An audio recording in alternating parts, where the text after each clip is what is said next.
Surabaya Mengaji. Yuk, dukung dakwah Surabaya Mengaji. Salurkan harta terbaik Anda untuk operasional dakwah.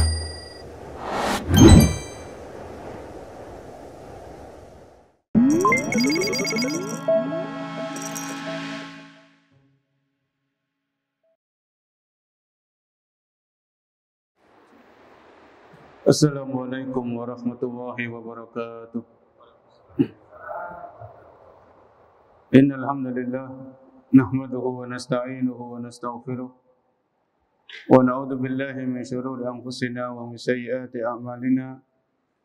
May yahdihillahu fala mudilla lahu wa may yudlil fala hadiya lahu.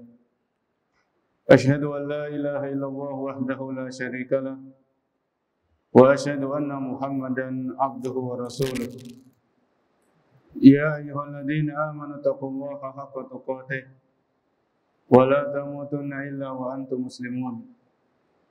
Ya ayyuhan nasu taqu rabbakumul ladzi khalaqakum min nafsin wahidah wa khalaqa minha zawjaha wa bassa minhuma rijalan katsiran wa nisaa'a wattaqullaha alladzi tasaaluna bihi wal arham. Inna Allaha kana 'alaikum raqiba. Ya ayyuhalladzina amanu taqullaha wa qulu qawlan sadida yuslih lakum a'malakum wa yaghfir lakum dhunubakum wa may yuti'illaha wa rasulahu faqad faza fawzan 'azima. Amma ba'du. Fa inna asqal hadits kitabullah wa khairul huda hudan nabiyyi sallallahu alaihi wasallam wa syarrul umuri muhdatsatuha wa kullu muhdatsatin bid'ah wa kullu bid'atin dhalalah wa kullu dhalalatin finnar. Para hadirin kaum muslimin dan muslimah yang dimuliakan Allah Subhanahu wa taala. Alhamdulillah pada sore hari ini kita masih diberikan kemudahan, diberikan taufik dan pertolongan oleh Allah Subhanahu wa taala untuk melangkahkan kaki kita di tempat yang mulia ini dalam rangka salat berjamaah dan menuntut ilmu syar'i. Semoga Allah Subhanahu wa taala menerima seluruh amal ibadah yang kita lakukan. Salawat dan salam semoga tetap tercurahkan kepada suri tauladan kita Nabi Muhammad sallallahu alaihi wasallam beserta kepada keluarga beliau, para sahabat-sahabat beliau, dan kepada orang-orang yang senantiasa istiqomah di atas tuntunan beliau sampai hari kiamat. Para jemaah yang Allah muliakan, kembali kita melanjutkan pembahasan dari kitab yaitu Matan Abu Syuja rahimahullahu taala, sebuah kitab fikih yang membahas fikih dalam mazhab al-Imam Asy-Syafi'i rahimahullahu taala. Pada pertemuan yang sebelumnya kita telah membahas tentang wanita-wanita yang dilarang untuk dinikahi. Ya. Jadi di dalam Islam itu ada beberapa wanita yang mereka itu haram untuk dinikahi. Di antaranya adalah ibu kandung, ya. Kemudian anak perempuan, cucu perempuan sampai ke bawah seterusnya. Kemudian saudari perempuan, kemudian bibi dari jalur ibu dan juga bibi dari jalur ayah. Kemudian anak perempuan dari saudara kandung yaitu keponakan, dan juga anak dari saudari kandung perempuan yaitu keponakan dari saudari kandung. Ini dan juga wanita-wanita yang lain yang telah kita bahas pada pertemuan yang lalu. Adapun materi kita sore hari ini yaitu tentang fikih seputar mahar atau hukum Islam seputar pembahasan tentang mahar atau dalam bahasa kita yaitu mas kawin. Ya. Yaitu apa? Mas kawin. Disebutkan sebelum kita membahas tentang mahar ini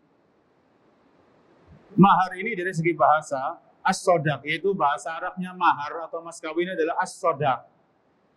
Ini di halaman 313 dari buku PDF ya. Dari bahasa Arab, mahar itu adalah as-sodaq. Bahasa Arabnya mahar itu as-sodaqu. As-sodaq dari segi bahasa adalah kejujuran. Ya. Jadi mahar ini bahasa Arabnya as-sodaq. As-sodaq itu artinya adalah kejujuran. Lawan katanya adalah berdusta. Ini dari segi bahasa. Kemudian dari segi istilah, yang namanya as-sodaq atau mahar atau mas kawin, al-malul ladzi wajabahu ala zauji daf'uhu li zaujatihi bisababi aqdin nikah. Dari segi istilah, yang namanya mahar atau mas kawin adalah harta yang wajib dibayarkan oleh seorang suami kepada istrinya disebabkan karena akad pernikahan. Ya. Jadi mahar atau mas kawin itu adalah harta atau yang semakna dengan harta yang dibayarkan oleh seorang suami kepada istrinya disebabkan karena adanya akad pernikahan. Ya. Jadi mahar ini adalah sebuah kewajiban yang harus ditunaikan oleh seorang suami kepada istrinya setelah akad pernikahan itu dijalankan. Ya. Jadi mahar ini hukumnya sebuah kewajiban dari seorang laki-laki atau mempelai laki-laki kepada mempelai wanita. Ini hukumnya adalah sebuah keharusan. Ya. Kemudian disebutkan oleh beliau di sini, wa yustahabbu tasmiyatul mahri fin nikah. Sebelumnya tentang mahar ini Allah sebutkan dalam surat An-Nisa. Surat An-Nisa ayat yang keempat, para jemaah. Ya, surat An-Nisa ayat yang keempat. Yaitu Allah Subhanahu wa taala berfirman, "Wa atun nisaa sadaqatihinna wa atun nisaa sadaqatihinna nikhlah." Ya, wa atun nisaa sadaqatihinna nikhla fa in tibna lakum an syai'in minhu nafsan faquluhu hani'am mari'ah. Yang artinya dalam ayat ini Allah sebutkan wa atun nisaa sadaqatihinna nikhla. Maka berikanlah mas kawin atau mahar kepada wanita yang kalian nikahi sebagai bentuk pemberian dengan penuh kerelaan. Ya. Jadi Allah sebutkan tentang mahar ini dengan lafaz atau dengan kalimat wa atun nisaa apa? Sadaqatihinna. Ya. Jadi sadaqah ini kan dari sodak tadi, sodak. Karena seseorang yang memberikan mahar, seorang laki-laki memberikan mahar kepada wanita, ini menunjukkan bahwasanya laki-laki ini jujur untuk menikahi wanita ini dan siap untuk bertanggung jawab dalam menjalani kehidupan rumah tangga. Ya. Jadi dari kata sodak artinya kejujuran, Allah sebutkan dalam hal ini wa atun nisaa sadaqatihinna nikhlah. Dan berikanlah mas kawin atau mahar kepada istri kalian sebagai pemberian yang penuh dengan kerelaan, penuh dengan keridhaan, penuh dengan kelapangan hati. Jadi nggak boleh kita membayar mahar itu karena terpaksa. Ya. Jadi kita tunaikan mahar ini penuh dengan keikhlasan, penuh dengan kerelaan hati tanpa ada paksaan dan sebagainya. Ya, ini tadi Allah sebutkan di surat An-Nisa ayat yang keempat. Ya, ayat yang keempat. Kemudian mahar ini ada berbagai macam bentuknya. Ya. Mahar itu ada berbagai macam bentuk dan jenisnya. Ini sebelum kita baca apa yang disampaikan oleh Abu Syuja rahimahullahu taala. Yang pertama, mahar itu berupa harta atau materi. Harta itu berupa harta atau materi. Misalnya uang tunai, ya, atau emas 1 gram, 2 gram, ya. Jadi mahar itu bisa bentuknya apa? Materi, ya, atau harta. Baik itu uang tunai atau yang semakna dengannya, emas, ya, atau mungkin cincin, perhiasan, atau seperangkat alat sholat ini kan berupa harta kan? Atau yang semisal dengannya. Ini yang pertama. Ini yang berlaku umum. Yang kedua, mahar itu bisa berupa sesuatu yang dapat diambil upahnya atau jasa. Ya. sesuatu yang dapat diambil upahnya atau berupa jasa. Dalam hal ini Allah sebutkan di surat Al-Qasas ayat 27. Ya. Yaitu ketika ada seorang laki-laki tua, datang menemui Nabi Musa alaihissalam. Ya, inni uridu an unkihaka ihda banatayya hataini ala an ta'juruni samaniya hijaj. Sesungguhnya aku ingin menikahkan engkau dengan salah satu dari putriku, yaitu engkau bekerja kepadaku selama 8 tahun. Ya. Selama 8 tahun. Wa in atmamta asyran famin indi. Kalau engkau mau tambahkan sampai 10 tahun, maka itu silakan, itu terserah kamu. Jadi dalam hal ini laki-laki tua ini disebutkan oleh para ulama, ada yang mengatakan Nabi Syuaib. Ya, tapi ada yang mengatakan bukan Nabi Syuaib. Yang penting laki-laki tua ini datang, dia punya 2 anak wanita. Yang waktu itu kisahnya kan agak panjang ya. Waktu itu 2 orang wanita ini ngantri di sumur untuk ngambil air, untuk memberikan minum kepada hewan gembalaannya. Waktu itu kan bapaknya sudah tua, nggak mampu ambil air di sumur, itu nggak mampu. Akhirnya 2 wanita ini disuruh sama bapaknya untuk ngambil air. Nah, waktu itu di tempat pengambilan air itu banyak laki-laki di situ, semuanya laki-laki semuanya. Nah, 2 wanita ini agak menjauh. Mereka nunggu sampai para laki-laki ini selesai, baru nanti 2 wanita ini datang untuk ngambil air di sumur tersebut. Waktu itu Nabi Musa melihat 2 wanita ini kasihan. Ya, 2 wanita ini apa? Kasihan, dia ngantri. Inilah wanita zaman dulu seperti itu. Wanita zaman dulu itu menjaga malu. Ya, nggak mau berdesak-desakan dengan laki-laki itu nggak mau. Zaman dulu seperti itu. Mereka punya rasa malu yang luar biasa. Akhirnya Nabi Musa melihat keadaan ini, dibantu sama Nabi Musa alaihissalam. Ya, dibantu diambilkan air, kemudian 2 wanita ini pulang, cerita sama bapaknya. Akhirnya bapaknya suruh 2 wanita ini suruh manggil Nabi Musa untuk datang ke rumahnya. Dijelaskan di surat Al-Qasas ayat 27. Sesungguhnya aku ingin menikahkan engkau dengan salah satu dari putriku, yaitu engkau bekerja kepadaku selama 8 tahun. Ini bisa jadi mahar. Ya. Jadi Nabi Musa bekerja sama bapak tua tadi selama 8 tahun, dapat upahnya nanti jadi mahar. Itu bisa. Ya. Ini mahar jenis yang kedua ya. Jadi bekerja, dapat upah, nanti bisa jadi mahar. Yang ketiga, mahar itu bisa berupa manfaat yang kembali kepada si wanita atau mempelai wanita. Jadi manfaat, bukan berupa materi. Ya. Dalam hal ini, itu disebutkan dalam sebuah kisah yang terjadi di zaman Nabi Shallallahu Alaihi Wasallam. Ya. Pernah ada suatu kisah di zaman Nabi Shallallahu Alaihi Wasallam, ada seorang wanita itu mendatangi Nabi. Wanita ini menyerahkan dirinya, ya Rasulullah, aku ingin menikah dengan engkau. Ya, nikahilah aku. Jadi namanya hibah. Jadi wanita ini menyerahkan dirinya kepada Nabi untuk dinikahi. Ya. Saking cintanya wanita itu kepada Rasulullah SAW. Kemudian Nabi diam. Ketika wanita itu menawarkan dirinya untuk dinikahi, maka Nabi diam. Kemudian wanita itu menawarkan dirinya kedua kalinya untuk dinikahi. Nabi masih diam. Kemudian wanita itu menawarkan dirinya ketiga kalinya, Nabi masih diam sallallahu alaihi wasallam.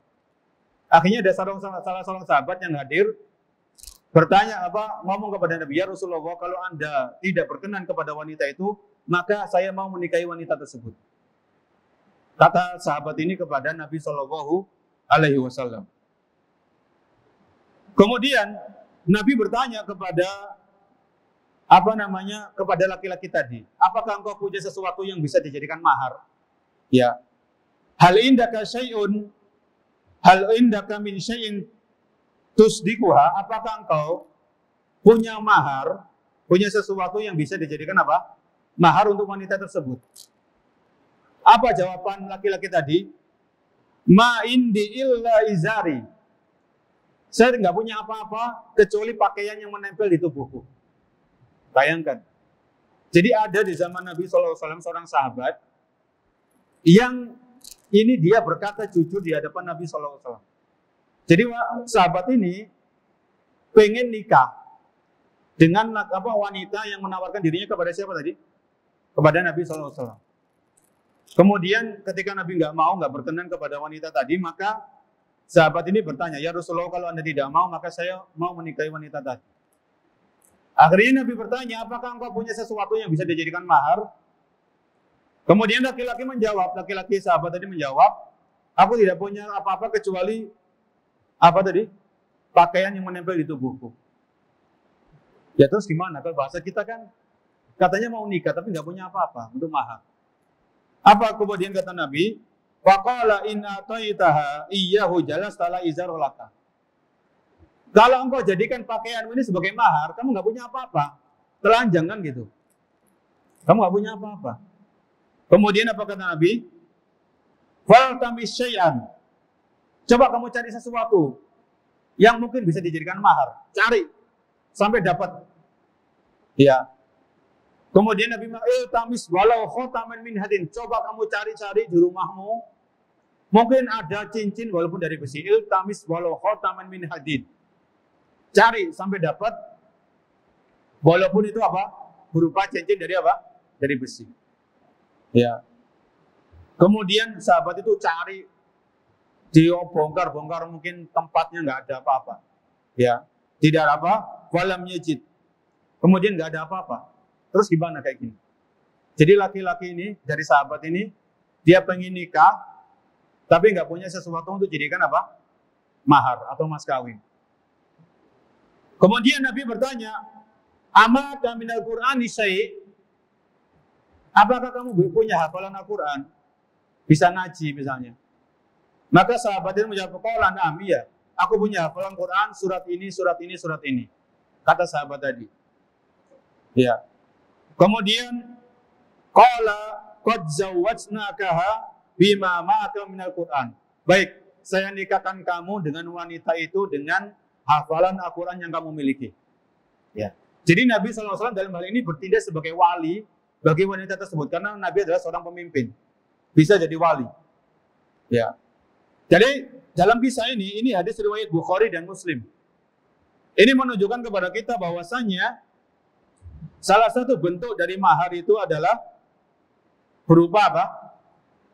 Sesuatu yang sesuatu yang bukan materi, tapi berupa hafalan Al-Quran. Ya. Jadi dalam kisah tadi menunjukkan kepada kita bahwasannya Nabi SAW itu sangat bersemangat untuk supaya para sahabat ini nikah. Ya. Jadi jangan sampai karena ada sahabat yang miskin, yang nggak punya apa-apa, kemudian nggak jadi nikah. Oleh karena itu kalau kita perhatikan kisah tadi, yaitu kisah sahabat tadi, Nabi mengatakan iltamis walau khataman min hadid. Cari walaupun cincin dari besi. Ya. Ini menunjukkan bahwasanya Nabi SAW itu sangat bersemangat untuk para sahabat itu supaya mereka cepat nikah. Ya. Walaupun sahabat ini nggak punya apa-apa. Saya kembali kepada pembahasan. Jadi mahar tadi ada tiga macam. Yang pertama itu materi, harta. Yang kedua itu berupa jasa. Ya. Kemudian yang ketiga itu bisa berupa sesuatu yang bermanfaat bagi si wanita tadi. Hafalan Quran, ya, atau yang semisalnya. Kita baca apa yang disampaikan oleh Abu Suja rahimahullahu ta'ala. Beliau mengatakan, wa yustahabbu tasmiyatul mahri fin nikahi. Fa illam yusammi sahal aqdu. Dan dianjurkan atau disunnahkan menyebutkan mahar di saat akad pernikahan. Ya. Dan disunahkan atau dianjurkan menyebutkan mahar atau mas kawin di saat akad pernikahan itu berlangsung. Ya. Dan itu sering ya. Saya nikahkan Anda dengan putri saya yang bernama ini dengan mas kawin seperangkat alat sholat dibayar tunai. Ini kan disebutkan berarti. Ya. Saya nikahkan Anda dengan putri saya dengan mas kawin 1 gram emas murni dibayar tunai. Ini disebutkan maharnya. Ini disebutkan apa? Maharnya. Kata beliau, fa'il lam yusammi sahal aqdu. Seandainya mahar itu nggak disebutkan, akadnya tetap sah. Ya. Akadnya tetap apa? Tetap sah. Wa illam yusammi sohal akdu. Seandainya mahar ini nggak disebutkan di saat proses akad pernikahan, maka akadnya tetap apa? Tetap sah. Ya. Akadnya tetap sah. Karena penyebutan itu disunahkan. Seandainya tidak disebutkan tidak mengapa. Ya, tidak mengapa. Kemudian wajibal mahru bisalah sati asya. Dan mahar ini menjadi wajib dengan salah satu dari 3 hal. Kata beliau, wa wajibal mahru bisalah sati asya'a. Dan mahar ini menjadi sebuah kewajiban dengan salah satu dari tiga hal. An yafridahu zawju ala nafsihi. An yafridahu az-zawju ala nafsihi. Yaitu seorang suami menyebutkan mahar ini dengan sendirinya. Ya, saya nikahi kamu, nanti mas kawinnya sekian, misalnya 1 gram emas. Maka mahar ini 1 gram emas menjadi kewajiban yang harus dibayar, yang harus ditunaikan. Au, yang ini yang pertama, au yadkhula biha au yafridahul hakim. Atau mahar itu menjadi wajib kalau sudah diwajibkan oleh pemerintah. Misalnya ada mempelai laki-laki. Ya, mempelai laki-laki mau nikah sama seorang wanita muslimah. Laki-laki muslim mau menikahi wanita muslimah. Kemudian laki-laki ini nggak mau membayar mahar. Dia ngeyel, dia keras kepala, dia nggak mau membayar mahar. Maka dalam hal ini pemerintah, dalam hal ini misalnya KUA, itu wajib memaksa laki-laki ini membayar mahar. Wajib dipaksa. Kalau kamu mau nikah, maka kamu harus bayar mahar semampunya. Ini yang kedua, an yafridahul hakim. Ya, misalnya pemerintah dalam hal ini memaksa si laki-laki ini untuk membayar mahar seperangkat alat sholat. Ya sudah, laki-laki ini harus menunaikan hal itu. Ya, ini yang kedua. Atau yang ketiga, au yadkhula biha wa yajibu mahrul misli. Au yadkhula biha wa yajibu mahrul misli. Atau yang ketiga ini, ketika seorang ini sudah akad, sudah akad nikah. Ketika akad nikah ini mas kawinnya nggak disebutkan. Dan si laki-laki ini memang dia sudah mau membayar mas kawin, cuma nggak disebutkan di saat proses akad nikah. Setelah akad nikah selesai dan sah, maka si laki-laki ini menggauli istrinya. Dan mahar ini belum diserahkan. Mahar ini belum diserahkan, belum disebutkan. Tapi si laki-laki ini tahu kalau dia wajib membayar apa? Mahar. Cuman belum disebutkan, belum dijelaskan maharnya apa.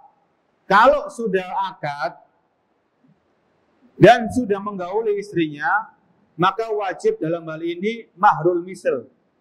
Mahrul misl itu maksudnya mahar yang berlaku di masyarakat tersebut berapa. Oh, misalnya wanita muslimah di masyarakat ini kalau nikah itu maharnya misalnya 1 gram emas. Ya sudah, laki-laki tersebut ketika akad tidak menyebutkan mas kawinnya. Belum, dan dia ditanya apa mas kawinnya nanti, dia masih belum, saya masih bingung. Tapi saya tahu, membayar mas kawin itu wajib, saya tahu. Bingung, akhirnya sudah akad, sudah menggauli istrinya, maka dalam keadaan ini, si laki-laki ini wajib baginya mahrul misli.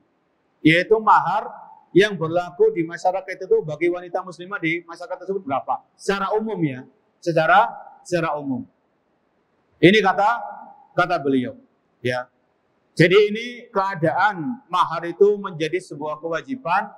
Kalau si suami ini menyebutkan dengan sendirinya, saya nanti kalau nikah, saya mas kawinnya ini. Atau yang kedua, kalau si laki-laki muslim ini dia nggak mau membayar mahar, saya nggak mau.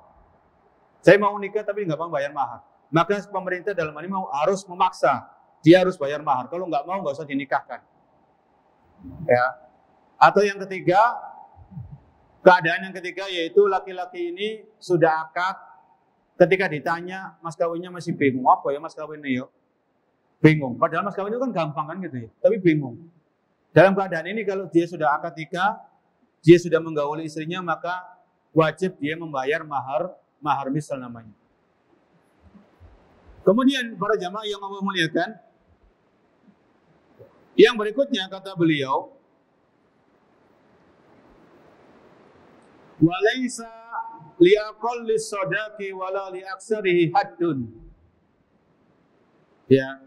Walaisa liaqallis sadaqi wala liaksarihi haddun.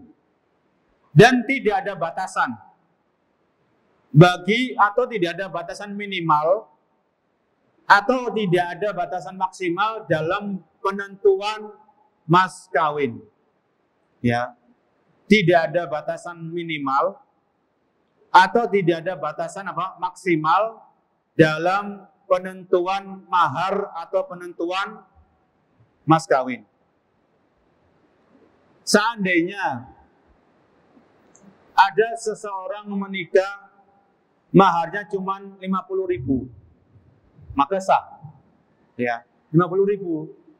Kalau wanitanya ridho, ya sudah, nggak masalah. Ya, apalagi laki-laki ini memang dia miskin, ya kekurangan. Tapi laki-laki ini bukan laki-laki yang pemalas. Memang saat ini dia miskin. Tapi setelah nikah bisa jadi dia lebih giat untuk bekerja, lebih giat untuk menjemput rezeki yang halal. Itu seperti itu.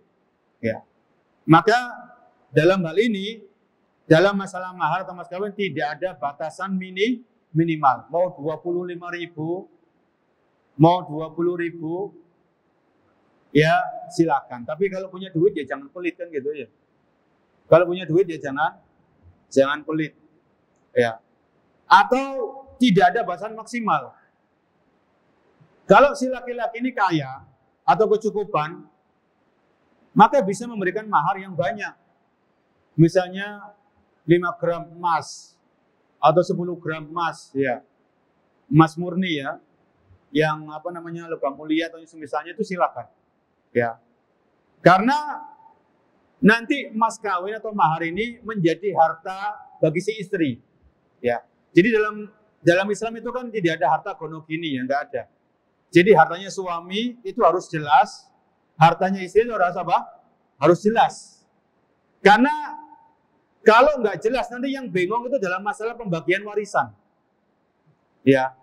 Kalau harta ini campur, ini yang bingung itu nanti kalau masalah pembagian warisan ini hartanya siapa? Ya. Kalau suami istri misalnya suaminya mati duluan. Karena kebanyakan yang mati duluan suami biasanya. Ya, karena suami itu kan keluar rumah, rawan kecelakaan di jalan.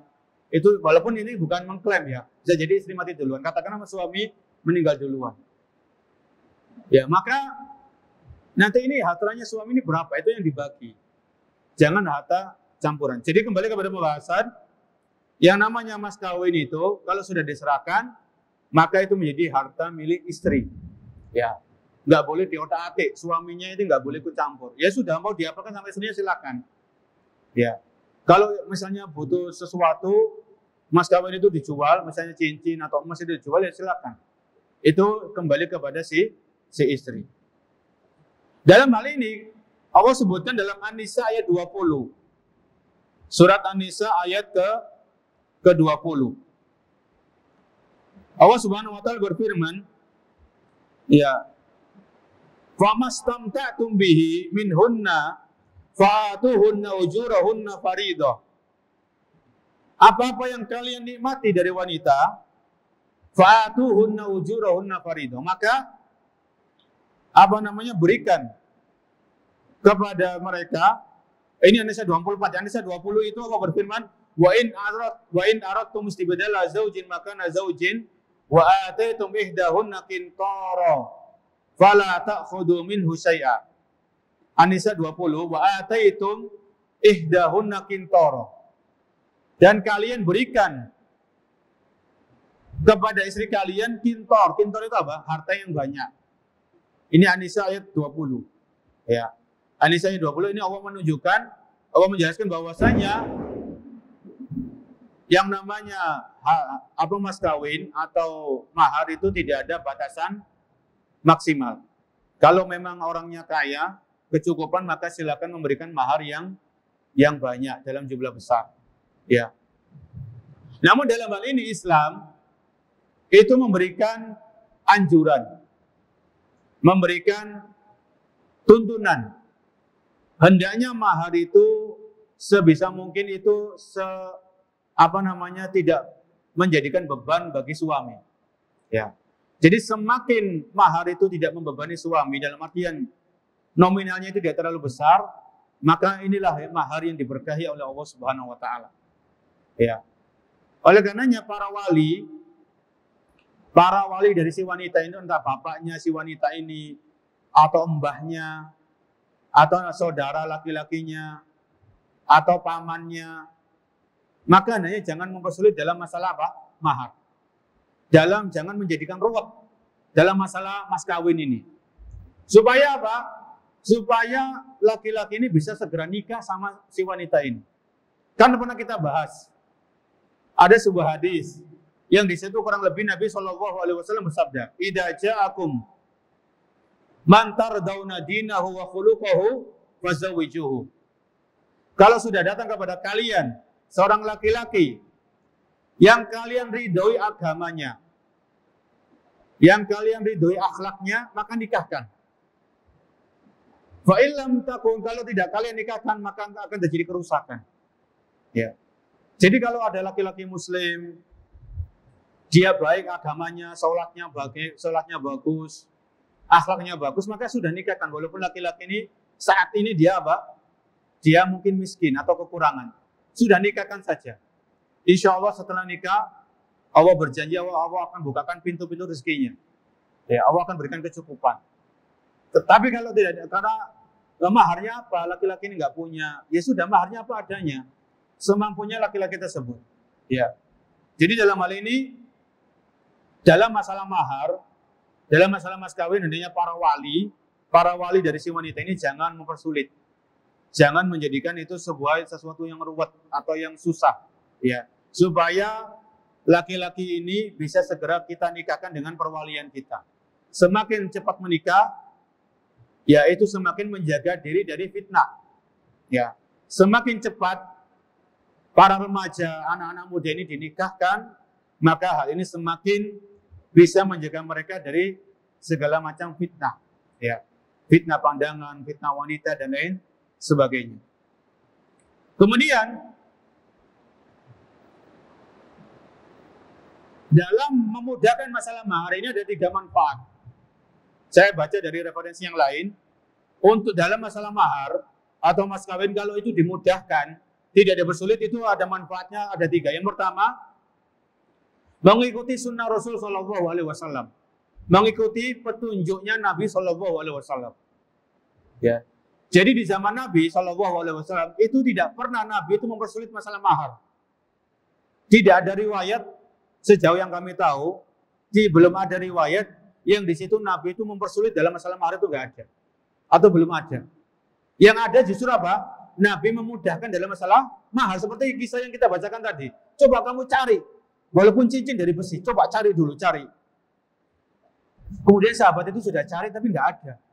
Ya mau gimana lagi? Akhirnya Nabi menikahkan sahabat ini dengan wanita tadi dengan hafalan Al-Quran yang dimiliki oleh sahabat tadi.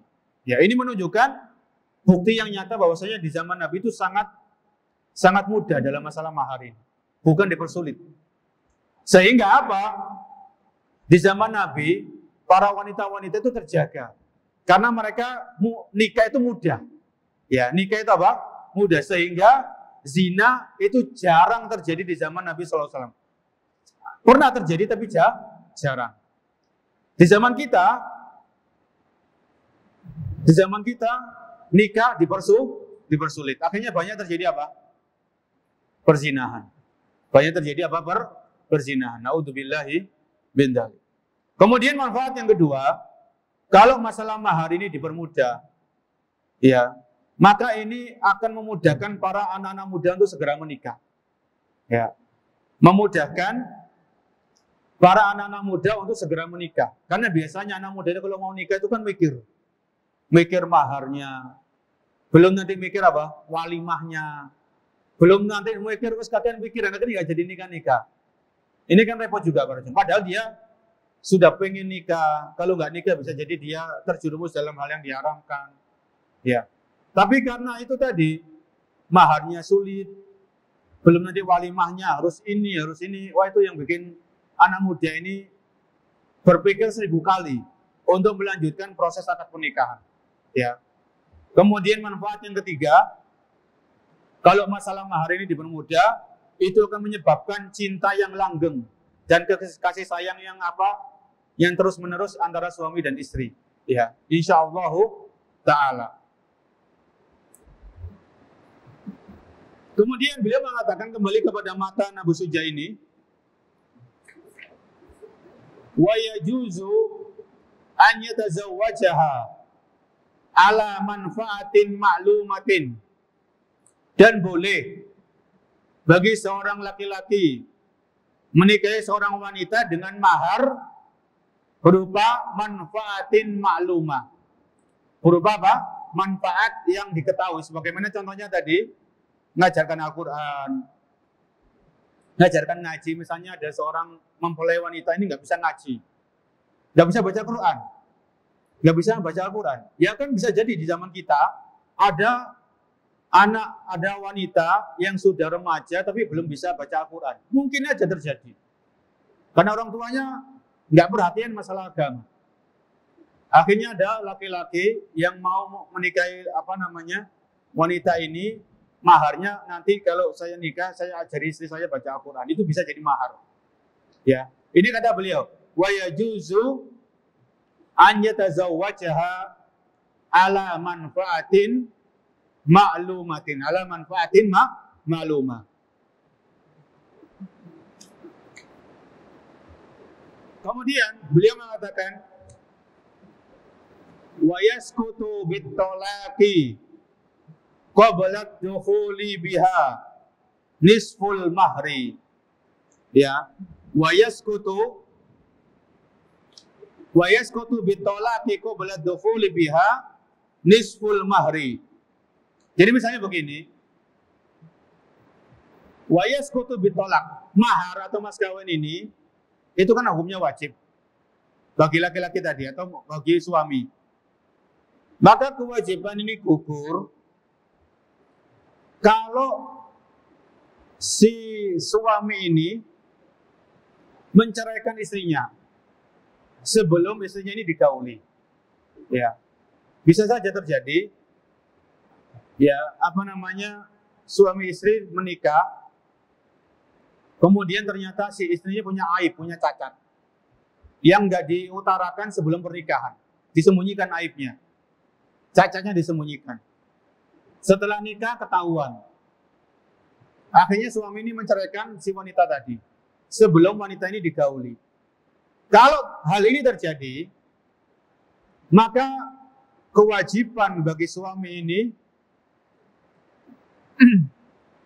membayar separuh dari maharnya. Membayar apa? Separuh dari apa? Maharnya.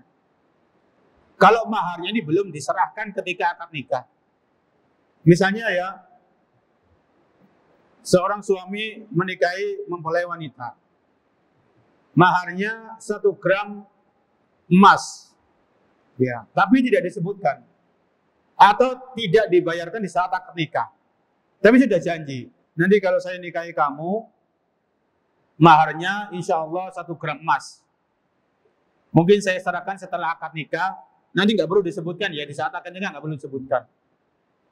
Akhirnya nikah, setelah nikah ternyata si wanita ini ada aibnya atau ada cacatnya.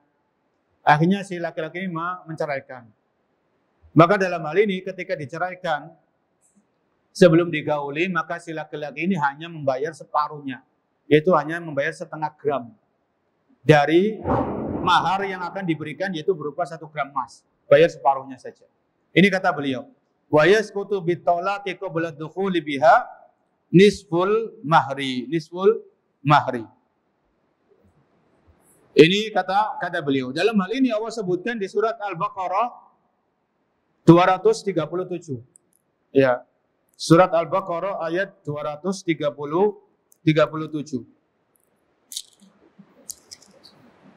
Yaitu Allah berfirman, wa in talaqtumuhunna min qabli an tamassuhunna wa qad faradtum lahunna faridatan fa nisfu ma faradtum. Al-Baqarah 237. Allah berfirman, wa in talaqtumuhunna, kalau kalian menceraikan istri kalian, min qabli an tamassuhunna, sebelum kalian menggauli mereka, wa qad faradtum lahunna faridah, sedangkan kalian sudah menjanjikan mereka mas kawin, apa kata wa fanisfu ma faradtum, maka cukup separuh dari apa yang kalian sebutkan dari mas kawin tadi.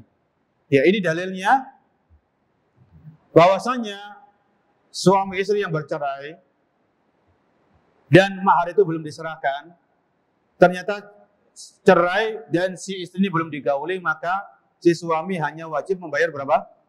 Separuh dari mahar yang sudah dijanjikan, mahar yang sudah ditentukan yang belum dibayarkan. Ya, ini yaitu kata penulis, yang penulis berdalil dengan surat An-Nisa ayat berapa tadi? 237. Kemudian di halaman 315, ini sebagai tambahan. Sebagai tambahan apa? Faedah. Tatimma. Al-mut'atu hiya malun yajibu 'ala ar-rajuli daf'uhu limra'atihil mufariqati lahu bitolaqin aw firaqin. Ya. Jadi di dalam Islam itu ada yang namanya mut'ah. Mut'ah ini bukan nikah yang dilarang itu ya. Itu ada pembahasan tersendiri. Mut'ah di sini adalah harta yang diberikan oleh laki-laki kepada istrinya karena perceraian. Ya. Karena apa? Perceraian. Jadi cerai, selain tadi apa namanya, kalau itu belum digauli, itu separuh mahar. Kemudian si suami ini bisa memberikan harta kepada istrinya yang sudah dicerai ini, harta secukupnya. Ini namanya harta apa, yaitu apa? Mut'ah. Bisa dilihat di surat Al-Baqarah ayat 241. Surat Al-Baqarah ayat 241. Allah Subhanahu wa taala berfirman, walil mutallaqati mata'um bil ma'ruf haqqan 'alal muttaqin. Walil mutallaqat, dan bagi para wanita yang diceraikan, mata'um bil ma'ruf, yaitu harta yang diberikan secara ma'ruf itu secara baik. Maksudnya ma'ruf sesuai dengan apa namanya? Sesuai dengan kebiasaan yang berlaku di masyarakat tersebut. Ya. Haqqan 'alal muttaqin. Dan itu sebuah kewajiban bagi orang-orang yang bertakwa. Haqqan, yaitu sebuah hal yang lumrah bagi orang-orang yang bertakwa. Maka dalam ayat ini Allah sebutkan tentang hendaknya seorang suami ketika menceraikan istrinya, maka istrinya ini dikasih apa tadi? Harta. Harta ini namanya apa? Mut'ah. Walil mutallaqati mata'um bil ma'rufi haqqan 'alal muttaqin. Yaitu harta ini sesuai dengan apa? Sesuai dengan uruf. Jadi misalnya kalau di masyarakat itu, kalau perceraian itu terjadi, maka wanita ini dikasih harta misalnya 10 juta atau sekian. Maka itu yang berlaku, kita kasihkan. Ya kita kasihkan.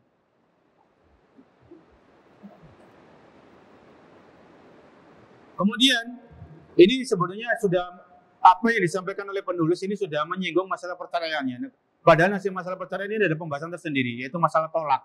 Ya, masalah perceraian ini ada pembahasan tersendiri. Karena masalah ini kan berkaitan dengan mas kawin atau mahar, maka disebutkan oleh penulis. Ya. Kemudian disebutkan oleh pensyarah halaman 315, hikmatu masyru'iyyatil mut'ah. hikmah disyariatkannya ada mut'ah, yaitu tatyiban liqalbi zaujatil mutallaqah wa li adamil karahiyati waqiyati bisa babit tolak. Ya. Kita dengarkan azan dulu berkumandang. Insyaallah setelah azan kita lanjutkan sedikit masih berkaitan dengan masalah mahar atau masalah mas kawin. Wallahu a'lam bishawab.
Baik para jemaah yang Allah muliakan, kita lanjutkan sedikit terkait dalam masalah mahar ini atau mas kawin adalah yang menentukan itu adalah pihak wanita.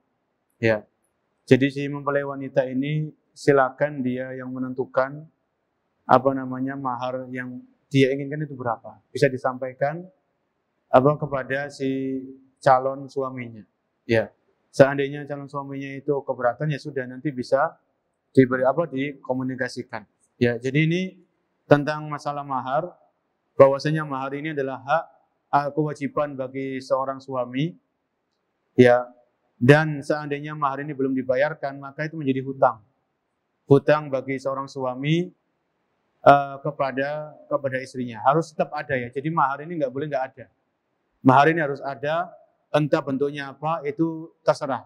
Nanti terserah komunikasi dan kesepakatan antara mempelai laki-laki dan mempelai wanita. Ya, jadi tidak boleh dijatuhkan. Terus misalnya wanita ini saya ridho kok, nggak pakai mahar ini nggak boleh. Tetap harus ada mahar apapun bentuknya. Ya, jadi misalnya nanti si wanita ini sudah dapat mahar, dia mau jual lagi, dia mau sedekah, itu urusannya nanti, terserah. Yang penting akad nikah ini harus ada maharnya yang dibayarkan oleh pihak suami kepada pihak istri. Ya, setelah menerima istri mahar ini maka silakan dilakukan apa yang dia mau. Kemudian selesai dalam masalah mahar, insya Allah pembahasan selanjutnya adalah masalah walimah. Ya, tentang masalah walimah yaitu pesta pernikahan. Ya, pesta pernikahan. Insya Allah masalah walimah ini ada hal-hal yang penting yang perlu kita bahas. Ya, kriteria walimah itu kayak gimana? Hukumnya mengadakan walimah itu apa? Ini perlu kita bahas dan boleh kita kaji, tapi bukan sekarang. Insya Allah di pertemuan yang datang. Dan di akhir perjumpaan kita di malam hari ini kita saling mengingatkan bahwasanya ketika sudah masuk musim hujan kita kembali mengingat-ingat doa-doa terkait musim hujan. Ini penting para jemaah. Ya. Jadi doa ketika turun hujan itu apa? Kalau hujan deras itu supaya hujan ini berhenti itu kayak gimana doanya? Itu perlu. Ya. Kalau kita belum tahu, cari tahu. Kalau yang sudah tahu, dimurojaah lagi. Ya. Supaya setiap keadaan yang kita lalui itu bernilai pahala.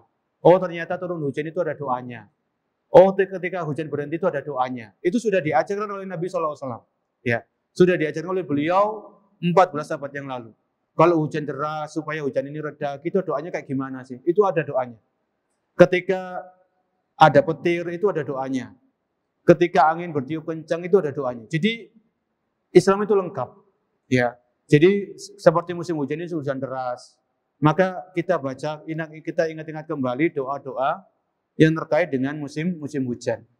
Kemudian yang kedua, ketika hujan turun itu salah satu waktu untuk mustajab. Salah satu momen spesial untuk berdoa. Ya. Jadi usahakan atau kalau hujan itu turun ini gunakan kesempatan ini untuk apa? Berdoa, minta kebutuhan kita kepada Allah Subhanahu wa taala. Ya, karena di antara salah satu waktu yang spesial, waktu yang istimewa untuk memanjatkan doa adalah ketika turun hujan. Ini yang saya ketahui dari dalil-dalil yang ada. Mungkin sampai di sini perjumpaan kita pada malam hari ini. Semoga apa yang kita bahas menjadi ilmu yang bermanfaat. Kurang lebihnya saya mohon maaf. Kita lanjutkan di pertemuan berikutnya. Kita akhiri subhanakallahumma wa bihamdika asyhadu an la ilaha illa anta astaghfiruka wa atubu ilaik. Assalamualaikum warahmatullahi wabarakatuh.